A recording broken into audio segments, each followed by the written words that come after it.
गुजरात एक तरफ सरकार की तरफ से करोड़ों रुपए खर्च करके सफाई अभियान के तहत कई तरह के प्रोग्राम और जन जागरूकता अभियान चलाए जा रहे हैं।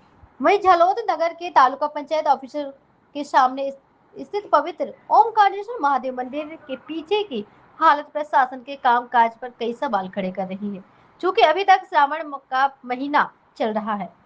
इस बड़ी संख्या में भगवान भोलेनाथ के दर्शन और पूजा करने के लिए मंदिर आ रहे हैं, लेकिन मंदिर के आसपास दिख रही भारी गंदगी और गंदे माहौल को लेकर भक्तों में बहुत ही चिंता का नाराजगी है।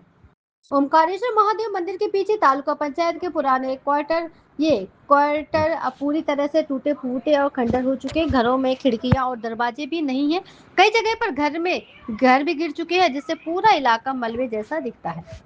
मानसून और मौसम की वजह से यह पानी के गड्ढे, चिपचिपी मिट्टी और गंदगी भी बढ़ गई है। स्थानीय लोगों के मुताबिक इस इलाके में अक्सर लोग खुले में शौच करते देखे जाते हैं, जिसमें मंदिर के आसपास गंदगी और बदबू फैल रही है। दूसरी तरफ स्थानीय स्तर पर भी ये चर्चा है कि खंडहर में पड़े पुराने क्वार्टरों का गलत इस्तेमाल असामाजिक तत्वों पर कर रहे हैं, जिससे हर जगह सफाई के साथ साथ सुरक्षा का भी मुद्दा खड़ा है।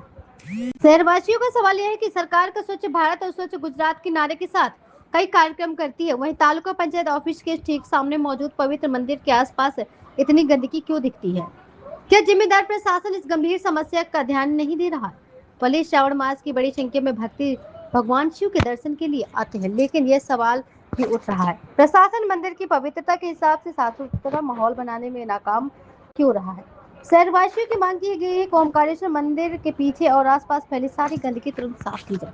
तालुका पंचायत के पुराने क्वार्टर को जो सालों से जर्जर हालत में, उन्हें गिराकर पूरी जमीन को समतल और साफ सफाई। फिलहाल प्रशासन भविष्य में यहाँ का कोई विकास कार्य करना चाहे तो कर सकता है, लेकिन तब तक मांग है कि जर्जर इमारतों को खतरनाक और असामाजिक गतिविधियों के लिए अनुकूल हालत में रखने के बजाय तुरंत उचित कार्रवाई की जाए। इसके साथ ही शहरवासियों की मांग की है कि प्रशासन लोगों को खुले में शौच करने से रोकने के लिए सख्त कदम उठाए जाए। जब तक पक्की व्यवस्था नहीं हो जाती तब तक यहाँ अस्थायी शौचालय बनाए जाए। शहरवासियों का कहना है कि ओमकारेश्वर मंदिर सिर्फ एक मंदिर नहीं बल्कि कई भक्तों की आस्था का केंद्र है।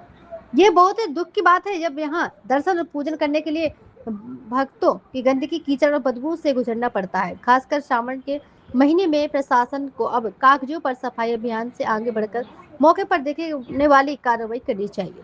शहर के लोगों की साफ मांग की गई ओमकारेश्वर महादेव मंदिर की पवित्रता बनी रहे, भक्तों को साफ सफाई, आरामदायक माहौल मिले और आसपास की गंदगी और टूटे फूटे घरों की समस्या का हमेशा के लिए समाधान हो और जिम्मेदार प्रशासन तुरंत मौके पर जाकर कार्रवाई करे।